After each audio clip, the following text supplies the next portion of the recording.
terus ngomongin ini nih, gimana menurut ibu kayak sama toxic masculinity gitu, sama feminis gitu kan. Misalkan nih cowok dia nikah, tapi dia kayak bukan memutuskan tapi mereka kayak sepakat bahwa aku aja deh yang jadi yang di rumah gitu, kamu aja bukan kamu sih, kayak intinya sepakat lah gitu, kamu diam di rumah gitu. Jadi kan apalagi zaman sekarang ya pandemi gitu kan, cowok makin susah jadi nyari pekerjaan, sedangkan cewek kalau sebenarnya kan cewek tuh kalau nyari peluang bisnis udah banyak gitu, karena emang ya kan ya dia gitulah, lebih banyak cewek ya yang punya peluang bisnis untuk home apa sih, kayak bisnis rumahan home gitu. Industry. Ya, Homemade industry. Oke.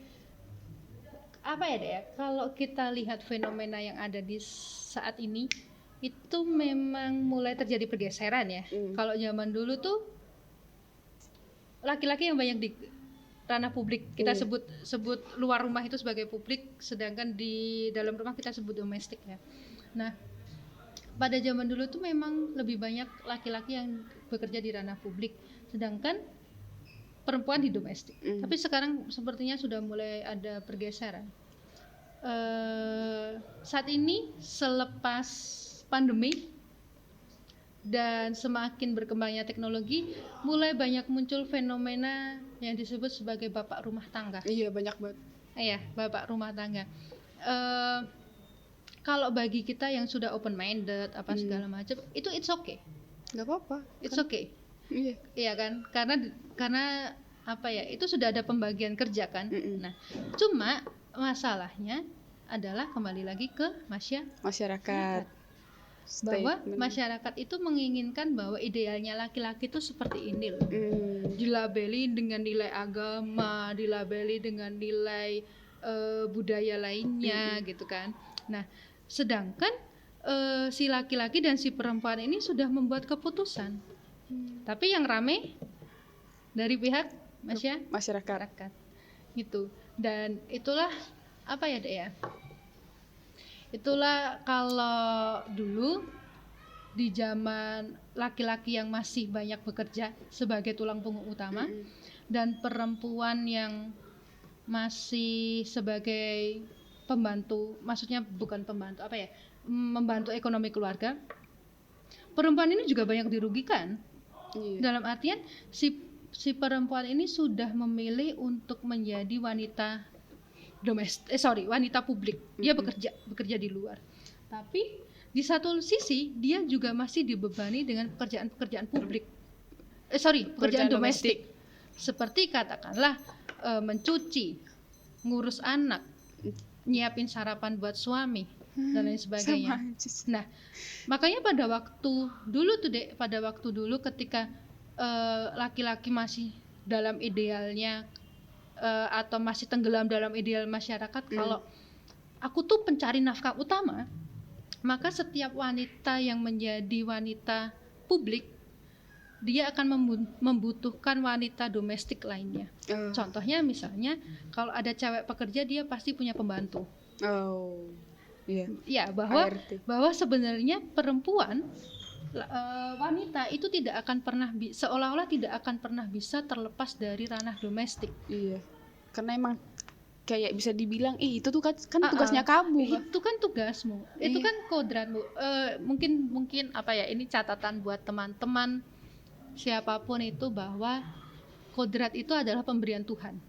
So kodratnya perempuan itu bukan mencuci, bukan memasak, bukan tugasnya di dapur gitu. Bukan tugasnya di dapur. Bukan tugas apa ya? Bukan kodrat kalian di dapur, bukan kodrat kalian itu memasak. Kodrat kalian itu hanya 3. Menstruasi, menstruasi, hamil dan melahirkan. Oke? Selebihnya itu bisa kalian sepakati atau bisa kalian diskusikan lebih lanjut dengan orang-orang yang ada di sekitar kalian. Kayak masak itu bukan kodrat. Kalau basic skill. Kalau tugas it's okay. Kalau tugas kan itu berarti ada kesepakatan. Kalau misalnya kayak manusia modern zaman sekarang ya, kalau bisa dibilangnya kayak itu tuh kayak nyapu, cuci piring, bla bla bla bla bla, kayak tugas domestik lainnya tuh sebenarnya basic skill yang memang perlu, yang diperlukan sama setiap Oleh orang. semua, ya setuju saya. Memang kayak kenapa gitu. Bukan berarti kamu jadi cowok nggak bisa nyapu dong. Iya. Bukan berarti kamu jadi cowok nggak bisa nyuci dong. Iya. Itu kan emang basic skill yang buat kamu bertahan hidup gitu. Masa Kalau kita lihat cowok dari tugas-tugas kayak gitu, Chef Juna kurang cowok apa? Tatonya lebih banyak daripada tato cowok-cowok lainnya. Udah kayak full body. Tapi dia bisa masak. Bisa masak. Dan ini dek yang juga lucu dari masyarakat. Jadi ketika seorang laki-laki yang bekerja di ranah perempuan gitu deh ibaratnya, itu terkadang perempuan masyarakat tuh masih bisa menerima. Misalnya Chef Juna, keren ya Chef Juna bisa masak. Padahal kalau balik lagi nih, masyarakat kan menstandarkan kalau masak itu tugasnya perempuan. Iya. Double standar dong di sini. Lah kok ini Chef Juna yang masak kok dikasih keren, gimana sih? Iya, kan sedangkan kita masak udah banyak, masak banyak nih, misalkan kayak bisa masak pasta lah, makanya makanan internasional gitu. Kayak ya udah gitu. Ya udah kamu bisa masak. Gitu aja. Ya udah cuman pengakuan lah. Iya. Terus lagi Ivan Gunawan misalnya. Bisa desainnya, bisa desain gitu. Di apa ya? Di dunia desainer laki-laki dan desainer perempuan itu lebih banyak desainer laki-laki. Dan lebih laris yang laki-laki ketimbang yang ini gimana sih masyarakat nih? Iya kan kayak ya makanya terjadi double standard di situ. Iya kan, double standard gender di situ. Tapi sayangnya perempuan yang menjamah ranah laki-laki itu dianggap sebagai suatu penyimpangan atau sebagai sesuatu yang tidak seharusnya. Kita ambil contoh deh, maaf, ini terjadi juga di saya soalnya.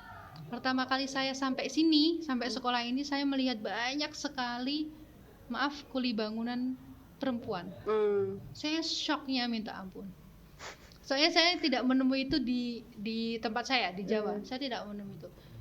Kan kuli kan kan identik dengan pekerjaan yang kuat gitu kan, deh. Padahal masyarakat menginginkan kalau hal-hal yang kuat-kuat kayak gitu punyanya cowok tuh gitu. Nah, tapi di sini waktu itu saya masih ingat respon saya pertama kali adalah, kok cewek? Iya. Kok cewek? Itu bukan kali pertama saya terkejut mengenai bagaimana perempuan itu berusaha untuk menjamah ranah laki-laki.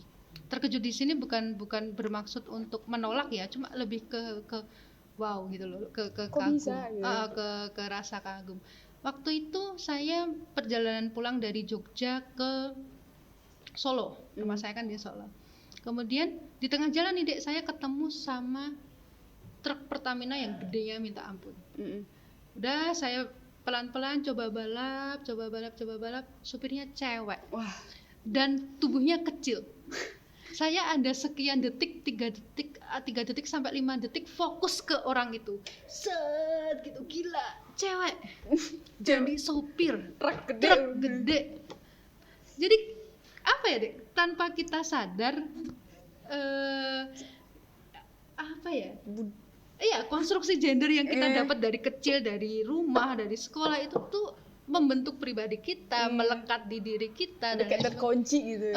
Udah kayak kekunci, ya seperti itu. Iya, apalagi apa ya? Kayak cewek ngambil kerjaan laki-laki gitu kan, kayak angkat galon nih, wih cewek ini bisa angkat galon gitu. Kadang masyarakat sendiri pun kayak, kok gitu sih?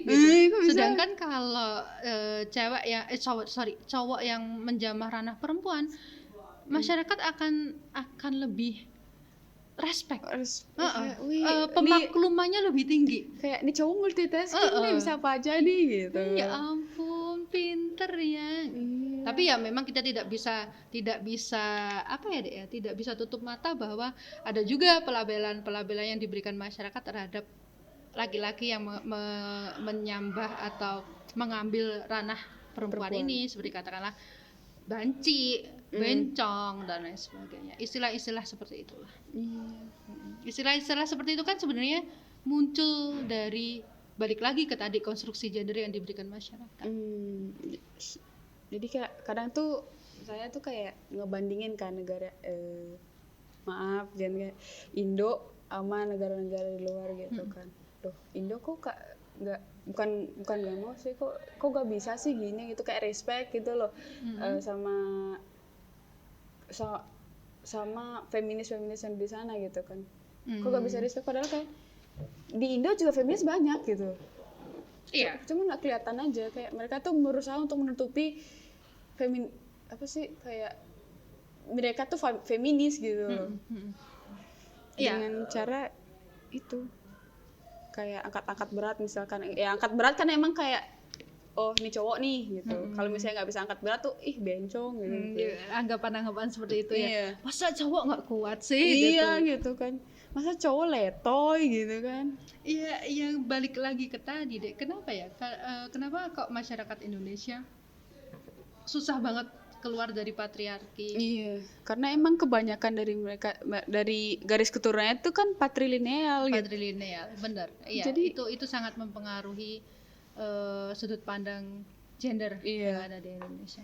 Saya kayak waktu baca di buku antropologi, wah ada patrilineal, matrilineal sama netral gitu kan.